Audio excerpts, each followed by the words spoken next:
Am I centered? Yes.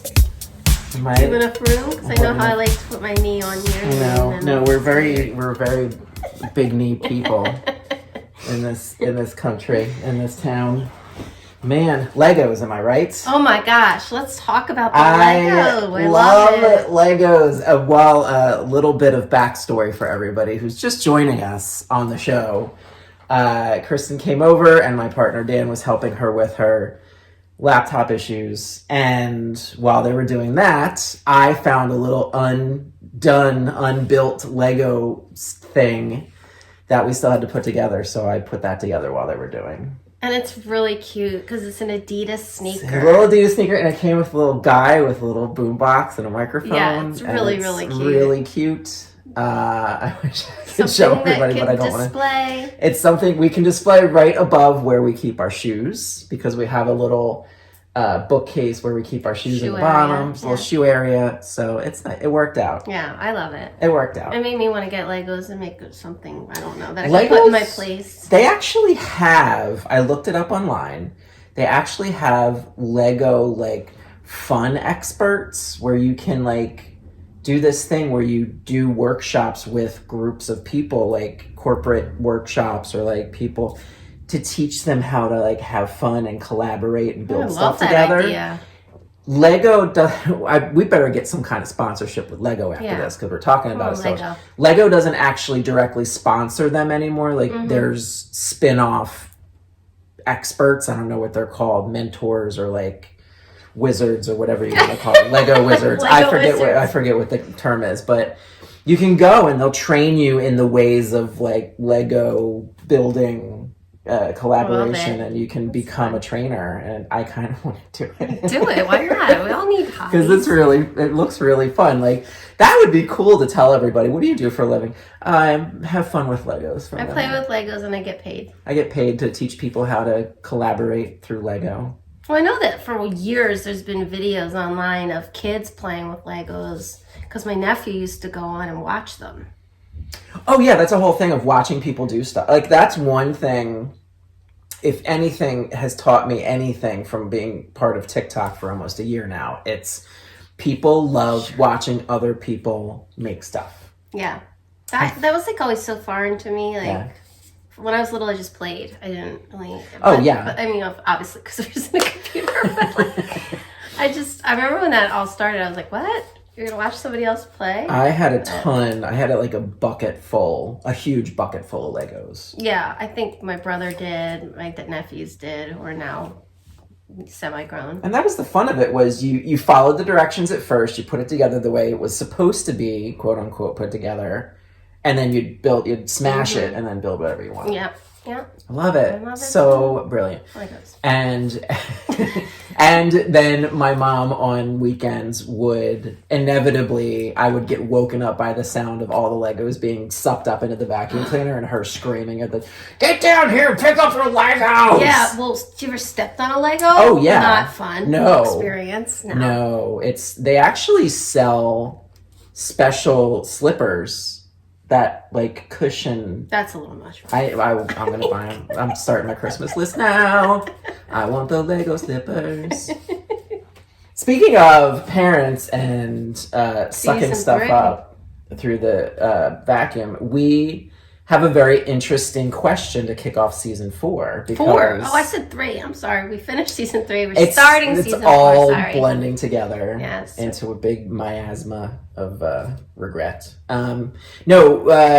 Mother's Day is coming up. Yes. Not this weekend, but next weekend. So we figured we'd jump on it now and talk a little bit about parental dreams as realized through their children, and how those expectations our parents have for us kind of mold or get in the way of where we kind of set our sights for our futures.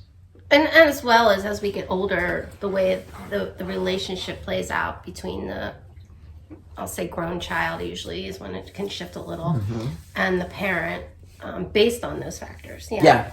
And I think it's an interesting question. Like, how how much does our parents' dreams for us actually kind of shape where we go, and then how do we reconcile that with our own dreams? And then how does that affect our relationship with our parents as we get older? There's a ton of stuff to talk about. Yeah, there's a lot in that. And I don't think there's an answer to what you just asked. Like, I think it's one of the big there's questions. not like one way. I think some people will get less pressure from their parents and figure out what they want to do and we want to do it. And then I think there's people that get a lot of pressure and go on and do what their parents want them to do and they like it or don't. And then there's people who get a lot of pressure from their parents, go the opposite direction and do something different. So I think there's many ways all of that can play out. I think it has a lot to do on more specific stuff of how they were raised and how that expectation played out for them as children. And you say something really lovely all the time, and I think you've said it in different previous episodes, and you said it today before we started taping, is that, you know, it's hard for us to see our parents as other human beings. You know, you said it. I said flawed. Can you say what you said again? Because I can't say it. Yeah, I think, and I'm generalizing. This is obviously not everyone's childhood experience. But I think for some people, grow up and think your parents kind of know everything and what they say and teach us is the law, and, you know, and then for a lot of us as we get older, there is a point or points where we recognize that our parents do not know everything and that in fact they're flawed humans just like everyone is, like we are, like every person is. They don't know everything. They didn't do everything right. They don't do everything right. And what do we do with that? Yeah. And when does that realization occur? I think it's different for everyone. I think that some people, like I was talking to somebody who's pretty young, late teens, and they were recognizing it. But there's some people that don't really recognize it, or they could be late. It could be later in life. It could be mid-20s, late 20s. I think there's some people that go longer than others with trying to fulfill those expectations that were put on them for into their, you know, early adulthood. And then some people forever chose their life path. They may not know it based on what their parents' expectations was of them. And maybe also there was societal, wherever they grew up, pressures or expectations that also played into that. But I think for other people, it's often, you know, or I think early adulthood, realizing that, hey, maybe I don't want to become a doctor, or maybe I don't want to get married and have kids before I'm 30, or whatever. I'm just making stuff up. But I think we grow up, and I'm going to be honest, I think for a lot of us, even when we are growing up, we want to please our parents, especially as children. And so, and even young adults, I think that can still be happening, trickling, it's still happening. And, you know, it's hard to answer this because I think it's so different for everyone. But I think for some people, if when they start to recognize their own individual interests, plans, passions, then, and they don't match with what their parents had expected, is when there can be that dissonance and that problem or struggle as to what to do with that. Yeah. And I have a deep well of information and memories I can share about all of this, and I'm happy to share just to kind of keep this conversation going and give it a little bit of flavor and context. I know growing up for me, there was a lot of pressure put on me to be a good student, a good person, a good citizen. Like, I remember very clearly, you know, getting into screaming matches with my parents and crying because I got a B+ on a test. Because they're like, no, you need to get A's. What is this B all about? Right. And I would bye B. Bye, you know, and I remember like locking myself in the bathroom and crying because my parents got so angry that I got a B on a test. And it's like, looking back, I'm like, my God, I still did great. I get a B+ on a test. That's pretty good. Right. You know, but, and I think now, you know, hindsight's always 2020, and having that distance as a 46-year-old man now, looking back on that, I know in some way it was just them wanting more for me than they had, and wanting me to be the best I could be. How they went about it could have been better, of course, but I don't think any parent gets it right. No. You know? And being able to recognize, especially if it had a very significant negative effect on a person, whatever that was, whatever that expectation or pressure was, and they're struggling with it, it can be really hard to go to that place where you can recognize that it came from a place of, for some, I can't speak for everyone, it came from a place of love, it came from a place of wanting the best for you. That can be really tough sometimes, especially depending on what the specifics were around it, and how they were treated, and how they felt as children, and how they're still feeling today maybe as a result of it. It's I was saying before we started, making it way too simple, but I think that it's when there's things that your parents did that didn't jive well for you, didn't sit well, things that you might still be as an adult struggling with, I'm really simplifying, but you can choose to be angry, resentful, and be upset at them about what they did or didn't do that created this struggle for you as an adult. Or you can, with a lot of work, figure out how to understand it through they were doing their best, and accept them. Because a lot of what we do as adults with our parents is we continue to, if we didn't get something we needed, in particular is the best example, we keep putting ourselves in situations, even as adults, to try to get those needs met. And we're basically just like running into a wall, because our parent most likely didn't give us this stuff. Maybe it's talking about emotions. Let's just give that as an example, because they don't know how. So yes, we needed that as children, you know, going with this example, but trying to keep going to them and trying to get that from them, you are literally just going to keep hitting a wall, keep feeling disappointed, feeling hurt, feeling whatever it is that you feel.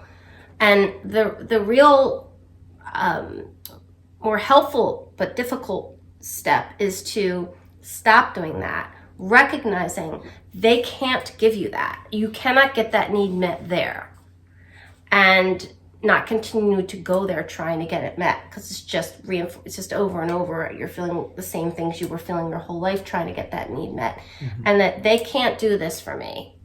And if I want that need met, perhaps I need to figure out how to give it to myself, or I can get it in other places. But continuing to go to that, and it just continues to, I'll shut up in a minute here, I'm talking a lot. But it eats at the relationship. It's obviously making that relationship with that parent or those parents that much worse every time you do that. Absolutely. And hearing you talk makes me think of, you know, it's easy to think on the extremes of the spectrum. You know, there's the parents who don't really know what the hell they're doing and are kind of like, who does? You know, I'm not saying it's a bad thing. I'm just like, they're trying the best they can. And then there's the other end of the spectrum where there's like the fully prepared and versed and like read all the books and talked all they, and they like, they are doing everything textbook right with their kids. I think everybody's still going to get that pushback you're talking about, because there's a process we all go through of trying to find ourselves. Who am I as a human being autonomously, separate from my parents and what they want? And I think starting with puberty, and parents, if you're out there, I don't have kids, but if I'm saying something wrong, please push back. And I think starting around puberty, it's when it really starts to kick into high gear, where like we try to find ourselves. Who am I? Like where do I fit in? And no matter how good of a parent you are, you're always going to get some degree of pushback of like, no, I want to do this myself. Oh God, you're so dumb. Leave me alone, Mom. You know? Well, yeah, but some of that's just typical teenage stuff, and some of it's inherent differences. Like political, religious, like the big things, or what else are you talking about? I'm trying to think of an example. I don't want to share anything that's too... give me a minute here. Like, for instance, if you have, I don't know, a parent that the way they operate is that they go through their day and they don't take a break until they're done everything they have to get done for the day. Mm-hmm. And this is a simple example, so all I can think of. And then their child or children need to operate around their schoolwork or whatever it is that they're doing, where that doesn't work for them. That becomes too overwhelming, and they have a lot of pressure on self. And the need to slow it down, break it down, take breaks, and not push yourself maybe as hard as the parent is to get through every single solitary thing is what works for them. So I keep using the word dissonance lately. I've been like on a thing with it. That's true. That's okay. Word of the week. It's really smart. Dissonance. So I've been like... Well, you're very smart, so use it. Use the hell out of dissonance. So there's a disconnect between the way in which they operate with getting work done, right? Mm-hmm. And so sometimes in that instance, if a child's growing up in that, they may try to model what they're seeing. And it takes some real growth and some real work to recognize if in fact that's not working for them. Wait a minute, that's fine that's how you do it, but for me, I operate differently, and the best way for me to take care of myself and get my work done is to do it this way. And then there's that parental